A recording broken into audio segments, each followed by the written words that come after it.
வணக்கம். நான் பொழிசை தமிழ்குமரன். இன்றைய தலைப்பு அரசியல் சட்டம் எதற்காக?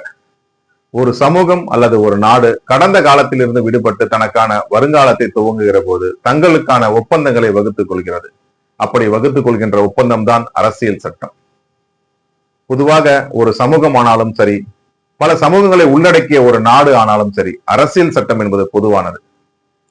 குறிப்பாக சமூகம் என்றால் ஆண் சமூகம், பெண் சமூகம், சாதிய அடிப்படையிலான சமூகங்கள், ஒடுக்குகின்ற சமூகம், ஒடுக்கப்படுகின்ற சமூகம், மத அடிப்படையிலான சமூகங்கள், அதாவது இந்து சமூகம், இஸ்லாமிய சமூகம், கிறிஸ்தவ சமூகம், பார்சி சமூகம், ஜைன சமூகம், பௌத்த சமூகம் என பல சமூகங்கள் இங்கு இருக்கின்றன.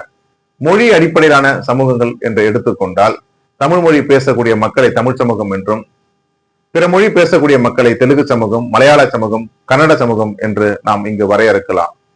இன அடிப்படையில் கூட நாம் இங்கு சமூகங்களை வரையறுக்கலாம். அதாவது மரபின அடிப்படையில் திராவிட இன சமூகம் என்று நாம் இங்கு வரையறுக்கிறோம்.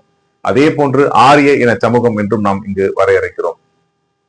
இப்படி பல்வேறுபட்ட சமூகங்கள் இருக்கக்கூடிய ஒரு நாட்டில் சிக்கல்கள் மற்றும் மோதல்கள் ஏதாவது வந்தால் அந்த சிக்கல்களையும் மோதல்களையும் தீர்த்து வைப்பதற்கு அரசியல் சட்டம் பேர் உதவியாக இருக்கிறது.